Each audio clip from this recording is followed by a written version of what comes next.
Hello, everybody, and welcome to Commodity Culture, where our goal is to make you a better investor in the commodities sector. My name is Jesse Day, and on this episode, I'm joined by Gerald Celente, director and founder of the Trends Research Institute and publisher of the Trends Journal. We're going to get his thoughts on whether Trump can really put an end to the Russia-Ukraine conflict, as he has claimed, gold, and how he sees it positioned in our current economic environment, the collapse of the German government, what is behind it, and so much more. So grab some popcorn and put the kids to bed. It's time for my conversation with Gerald Celente. So I wanted to start the conversation today with discussing the Trump presidency. You've been very critical of both candidates in the Trends Journal. I think we share that opinion. I don't like politicians in general.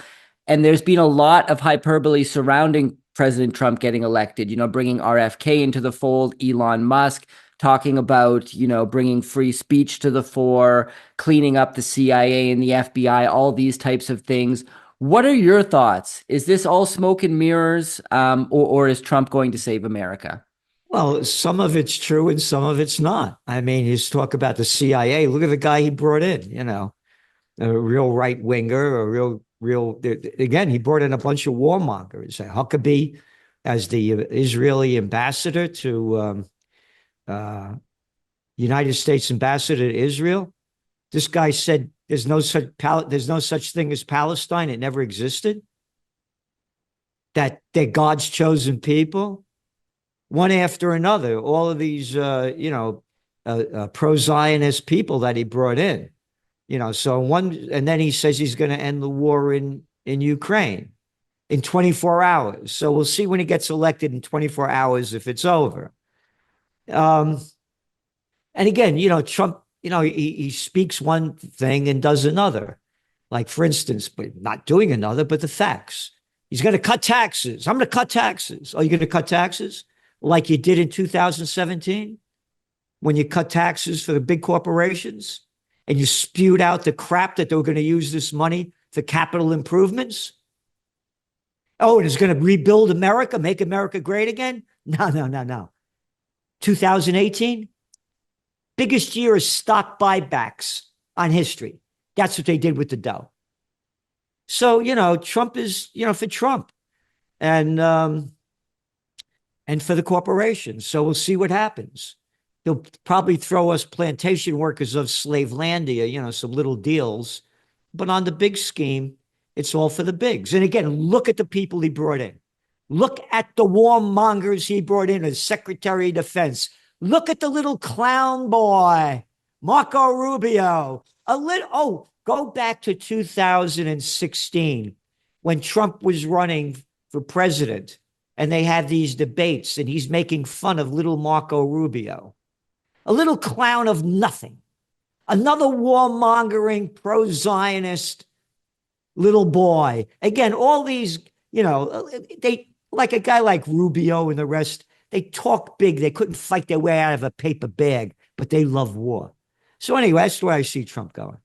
And when it comes to the Russia-Ukraine conflict, you mentioned it there. I'd like to pull on that thread. Trump has announced that he's going to put an end to the war 24 hours after getting into office. I think that's kind of a tall order.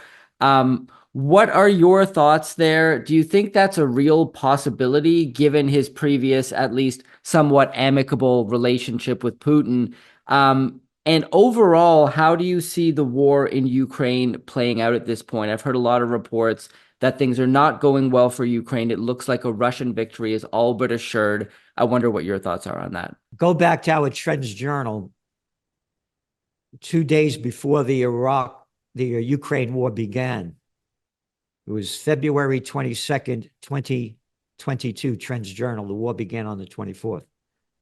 We said there's no way in the world that Ukraine is going to be able to beat Russia in a war. If Napoleon couldn't pull it off, leaving Poland with 420,000 troops to attack Moscow and came back with 10,000, if Hitler, Operation Barbarossa, World War II, killed some 25 million Russians, oh, they were the first to defeat the Germans. How's Ukraine going to beat them? No way, we said. It's ridiculous. It's a waste of, you keep bloodying the killing fields by spending all this, what is about $200 billion America's sent to Ukraine, Germany, and the other countries, another probably 150 billion to keep a stupid war going. I believe that Trump can help end that war. But here's the deal. Now the talk's coming out that Ukraine can go nuclear. That's the latest word. Also, they may do something like attack a Russian nuclear power plant. They're going to do something very dramatic to try to get more support. So there's always the wild cards. You know, I'm a trend forecaster. People call people futurists. Nobody can predict the future. There are too many wild cards, whether they're made by humans or nature. So you don't know the wild cards that could be dealt here. But if there are no wild cards between now and when Trump gets in, I truly believe Trump will do everything he can to end the Ukraine war. And again, it's the bottom line. No dough, no war. Hey guys, just a quick break to hear from today's sponsor, ARC Silver Gold Osmium. They offer personalized service and competitive prices with no minimum purchase for silver, gold, platinum, or osmium. Here's just some of the comments left on this YouTube channel about ARC SGO and owner Ian Everard. Have bought from ARC, good source and price. I cannot say enough good about Ian and his company. He is the most honest individual I could find in order to buy precious metals. If you are looking to buy precious metals, I recommend Ian at ARC Silver. He is a straight shooter. So go to arcsgo.com and contact Ian Everard today at 307-264-9441 or by email at ian@arcsgo.com, and make sure to tell him that Commodity Culture sent you. I want to talk about gold for a moment here. It's had a great run. Last time I had you on the show in June, we were at around 2,300. We're now hovering around 2,600 an ounce, pulling back from a new all-time high of nearly $2,800. What inning are we in your view, when it comes to this gold bull market? Again, one of our top trends for 2024, a golden year for gold. Gold was selling then at $2,041 when we made that forecast. So what happened? The wild card was played. Trump came in. We just talked about Ukraine war. There was fear of World War III escalating. Those war fears have calmed down. And Trump's selling the BS too, that he's going to stop the Middle East war, the Israel war, which I don't believe he's going to do. But anyway, those fears are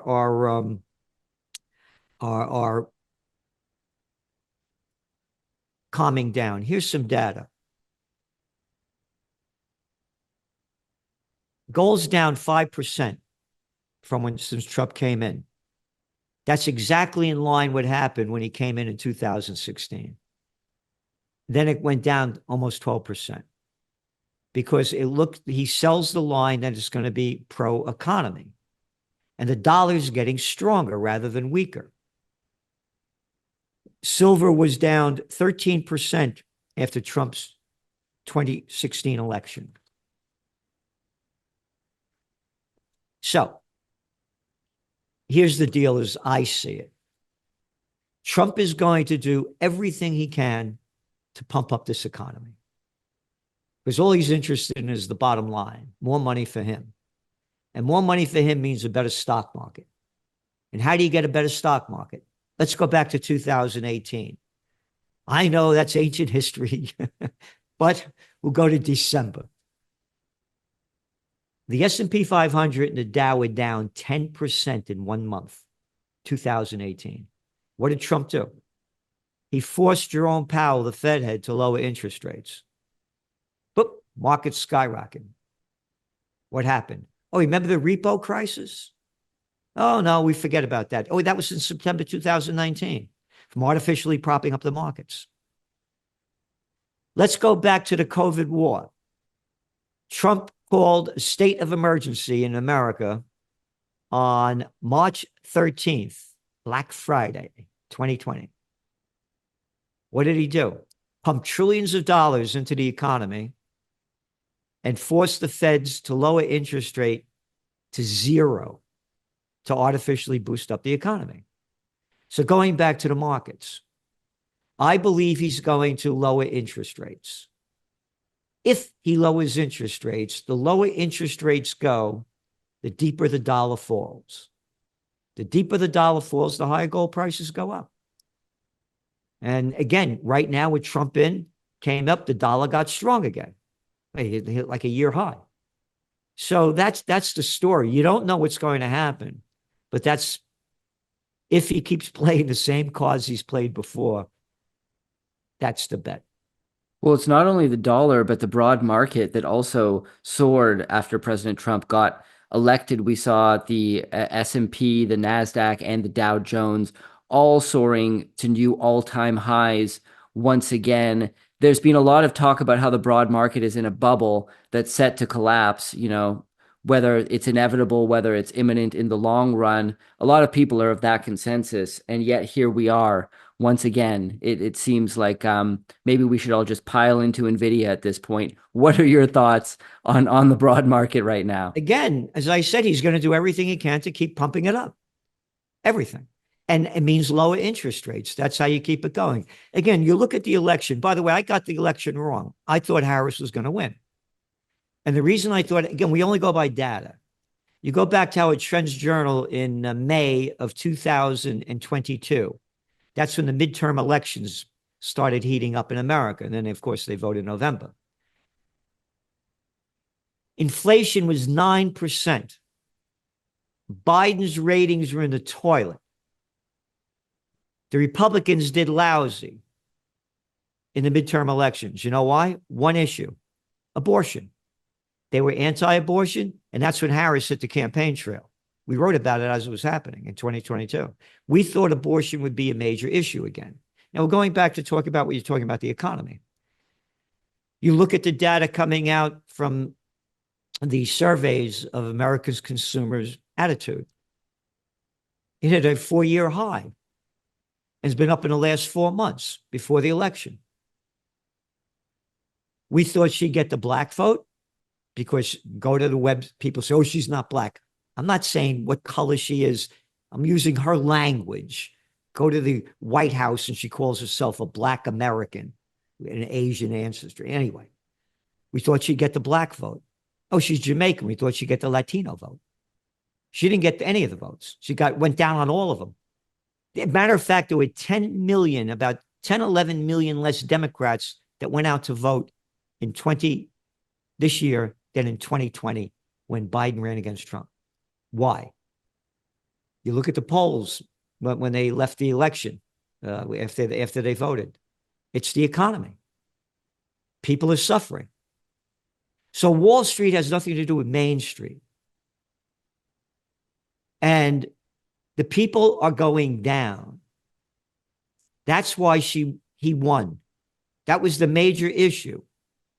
What's going on with the genocide being committed by the United States and its allies supporting the Israel war, the Ukraine war, only 4% of America's voters saw global issues as a primary issue. So it goes back to the economy. And he's going to do everything he can to prop up this economy. Look what's going on with Bitcoin. Yeah. If there was no cryptocurrencies, gold prices would be double what they are. You got all this money going into looking for another safe haven asset. And Bitcoin's become that. And again, we've been bullish on Bitcoin for years. But again, a wild card. All of a sudden, Trump gets $150 million from crypto people, and now he's promoting Bitcoin big time. So you can never predict the wild card. Let's talk about the collapse of the German government. I want to read a quote from The Guardian. Germany's three-way coalition has collapsed after 3 years following a lengthy dispute over how to stop a multi-billion euro hole in next year's budget, plunging Europe's largest economy into a period of considerable uncertainty. Following this announcement, there was then talks about how there wasn't enough paper in the country to actually print ballots to hold an election. This has since been contested by some of the major paper companies in Germany saying, we have enough paper, guys. And then Poland even stepping in and saying, we'll help you out with your paper situation. Seems like a bit of a ruse to stall elections. Not sure what to think here. How did the greatest industrial power in Europe get reduced to this? I was the assistant to the secretary of the New York State Senate. I was on the other side. I got a picture when I picked up Ronald Reagan at the Chicago Hilton when I was 30 years old. I've been with presidents, prime ministers, and princes. The people in politics are the lowest pieces of scum you could find on earth. Arrogant little boys and girls. Look at the clown show. Olaf Schultz. One jerk after another, bareback. Look at NATO. Look at the EU. Look at the clown freak show. The government destroyed the country with all their bureaucratic crap. And let's go back to the facts. Go back to 2019. Just before the COVID war that began in January 2020, when China launched it on their Chinese Lunar New Year, the year of the rat. Germany was that far away from recession before the COVID war. What they've done, as the United States has done, and many European countries, well, the EU, is the deal they made with China. Go back to 2002, or 2001, actually. That's when they officially came into the World Trade Organization.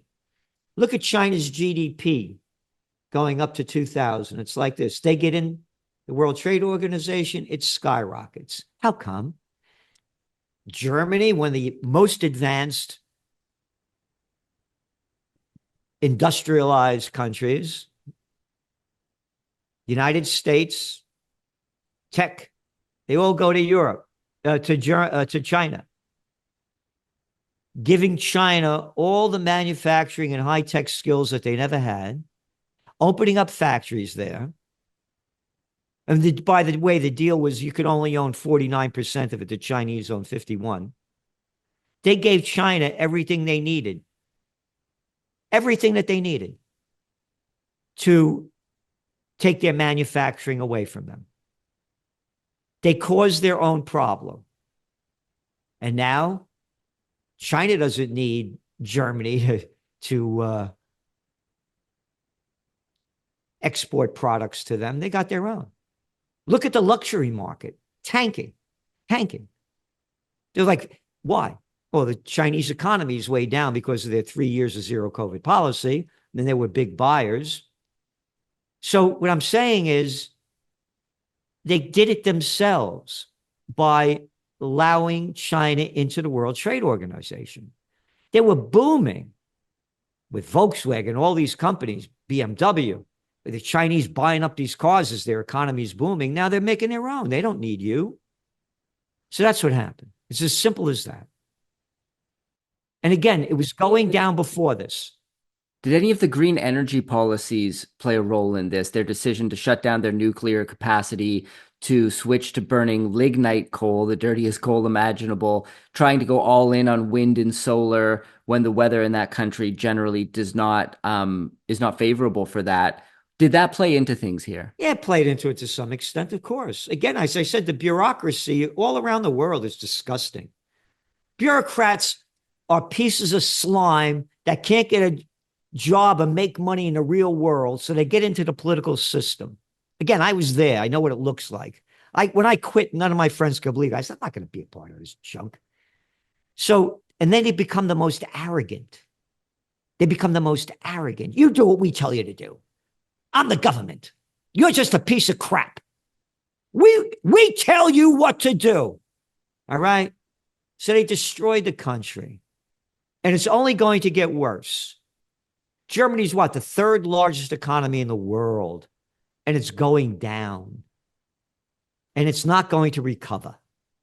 Is Germany a canary in a coal mine when it comes to the EU at large? Because a lot of the policies, the excessive bureaucracy, the things that you're alluding to that brought the German government down are something that are pervasive amongst the EU. You know, Ursula von der Leyen and her cadre of very corrupt, in my opinion, officials dictating to all the countries in the EU what they must do. Is the EU's fate sealed eventually? Do you see that collapsing as well? I am totally opposed to globalization.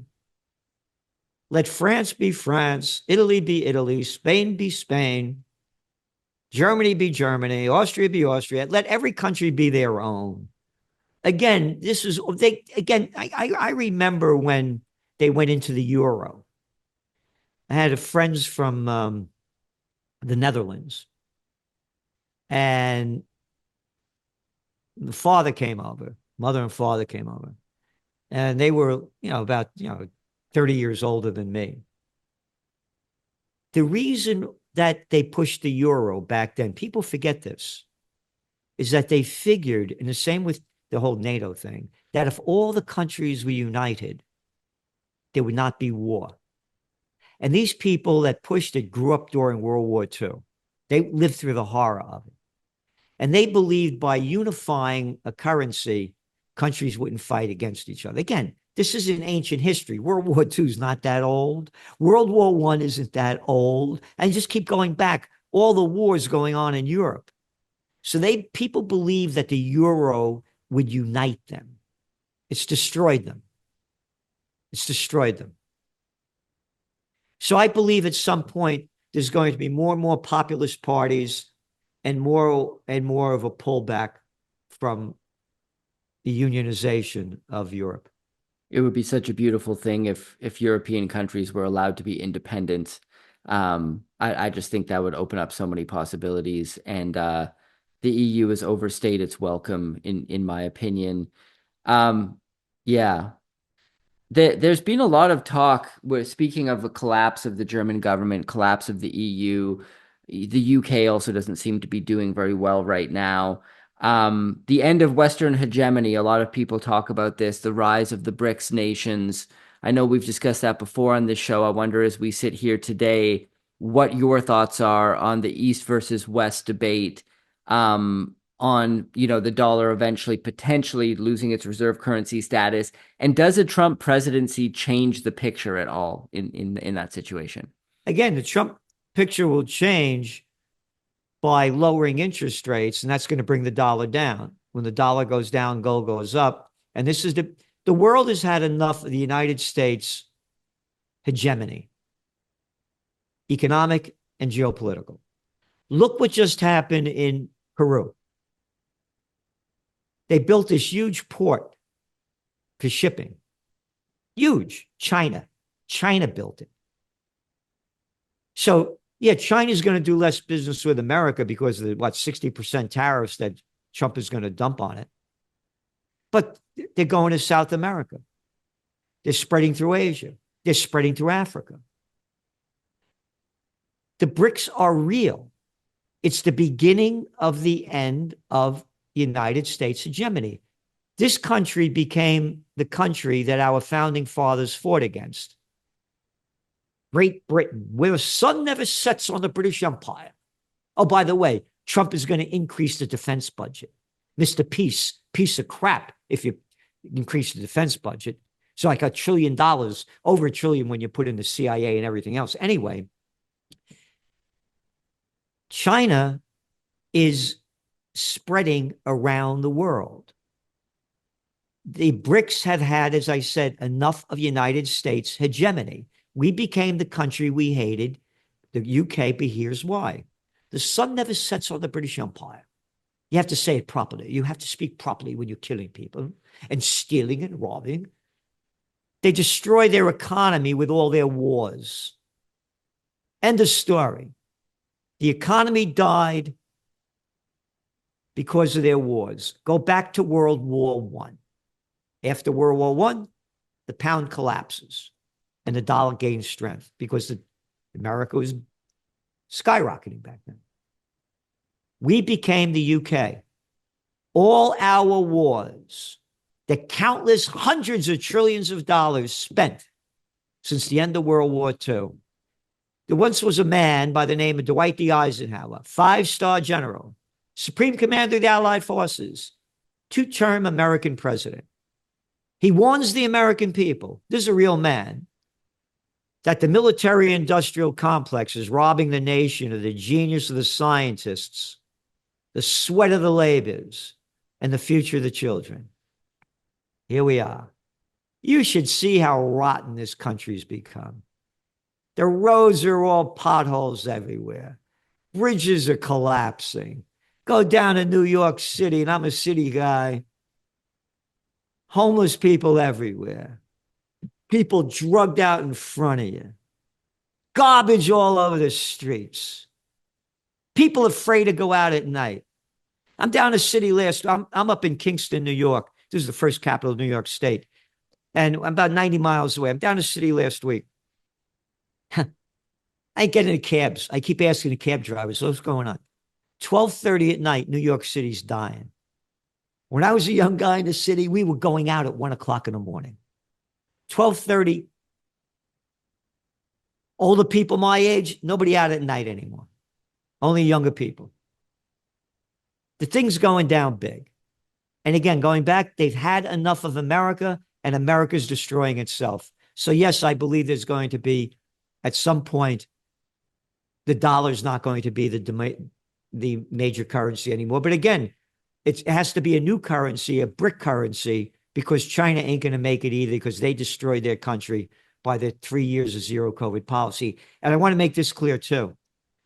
I believe countries have to become more self-sustaining. Look what happened with the Russian war, with the Ukraine war. Biden and all these countries put strict sanctions on Russia. Companies fled out of Russia. What did Russian people do? They took over the companies that left. The GDP went up. No, they didn't die. They became more self-sustaining. They have the human and natural resources to do so. So too does China. And so too does America. But America's so dumbed down now, it's just pathetic. Let's talk about Russia's role in all of this. President Putin recently commented at the annual Valdai Club meeting in Sochi that a completely new world order is being formed before our eyes. Is this political posturing? Is this just throwing out catchphrases? How do you think Russia, first of all, I think you've alluded to that a new world order is taking shape.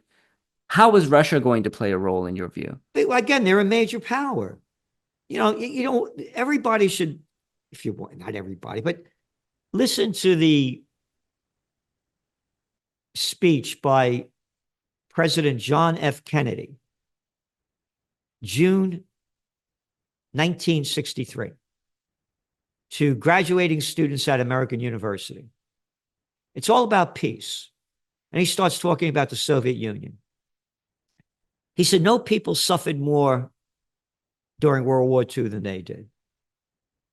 And he went on, as I was saying, how many died. He said the land, the farms, the factories, the homes, they lost the equivalent of Chicago East. He said, they're very brave people, and they're very scientifically and technologically advanced. We're taught to believe that everybody's so stupid and they don't have what it takes, and only America does. So let's look at some of Russia's allies. China, the second largest economy in the world. Oh, those lousy Iranians. We're taught to hate the Iranians all our lives. Very advanced technologically and scientifically, 91 million people. As I said, you're looking at, again, China building their bridge and road initiative throughout South America, Asia, Africa. America's only 345 million people. The days are over when it was the after World War II when we were at the top, when everybody was down. It's a different time now. Again, you got China, 1.4 billion people. So no, I agree with what Putin's saying. So when it comes to the ultimate fate of the US, I'm wondering how you see things playing out from here. I spoke to Martin Armstrong recently. He said he thinks civil war is on the table, that it could eventually take place in the US and potentially in other nations too. He sees the US breaking up into several different countries at some point, potentially within the next decade. I wonder what your thoughts are and how you see things playing out for the American empire. I don't see that happening. Um, you might like for example, if Trump lost, you would have riots going on, but not unified. You get some crazy people doing crazy stuff, and they'll blow it up bigger than it is. It's again, there's one of the things in America they want gun control. When some kid blows out somebody's brains, well, we got to control guns. If you want to get a gun, you can get a gun. There are 340 million guns or something out there. I'm saying they make a big situation worse. And by the way, if you want gun control, how about bomb control? The United States, sent 14,000, 2,000-pound bombs for Israel to blow Gaza into ruins and now bombing Lebanon. So the hypocrisy of it. So going back to it, no, I don't think the American people don't have a fight anymore. It's you look at the obesity rates in America. It's 42% of the Americans are obese. They can't find enough people to get in the military. They're too fat to fight. Once upon a time when I was a young guy, they had this thing called the Ringling Brothers and Barnum and Bailey Circus. It was huge. Step right up, step right up. See the fat man, see the tattooed lady, see the lady with the beard. You don't have to pay to see it anymore. They're out in the street. You can see them for free. This country doesn't have the fight anymore. So I don't believe that'll happen. So as we close out 2024 and start moving towards 2025, what are the main trends in your view that investors should be focusing on?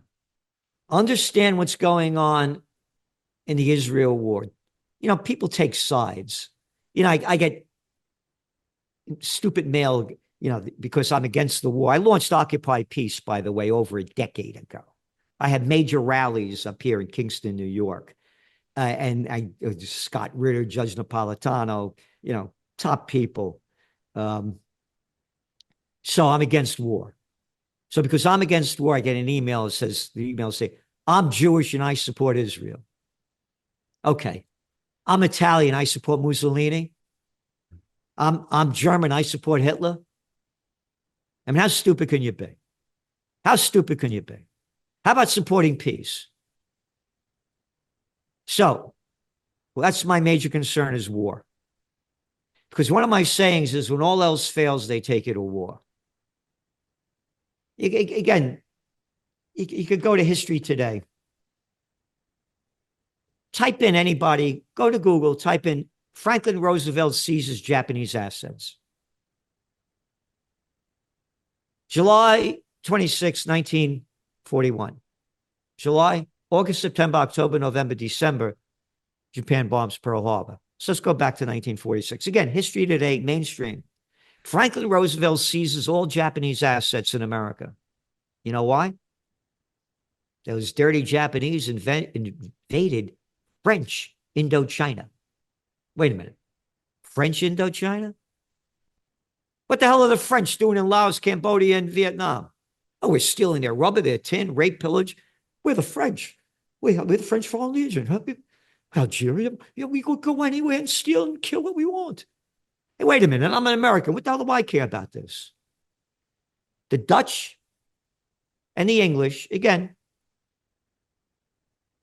united with the United States, they cut off 3/4 of Japanese trade and 88% of their imported oil. They only import 100%. Can't understand why they bombed Pearl Harbor. When all else fails, they take you to war. The world was in the Great Depression. Go back to 9/11, the dot-com bust, little Georgie Bush's poll ratings in the toilet, a little boy of nothing. Hey, 9/11, fake real estate boom, followed it. Go back to the Israel war. We only write the facts. 2 days after the Hamas attack, reports came out that the United States and Egypt warned Israel that this was going to happen. And later, from Haaretz, the Israeli newspaper, they said they had the warning. What was going on before that happened? 39 weeks, 39 weeks of major protests throughout Israel because of Netanyahu's Judicial Reform Act that said, I don't got to go to court to be brought up on the charges that they're bringing me up on. We're killing the judicial reform and the politicians will be in charge. Not my language, the language of Isaac Herzog, the president of Israel. There was a civil war going on. When all else fails, they take you to war. Everybody forgot about that. That's my major concern. The global economy is going down. You look at the data. Oh, how about those oil prices, huh? Oh, Brent crude only about what, $71, $72 a barrel?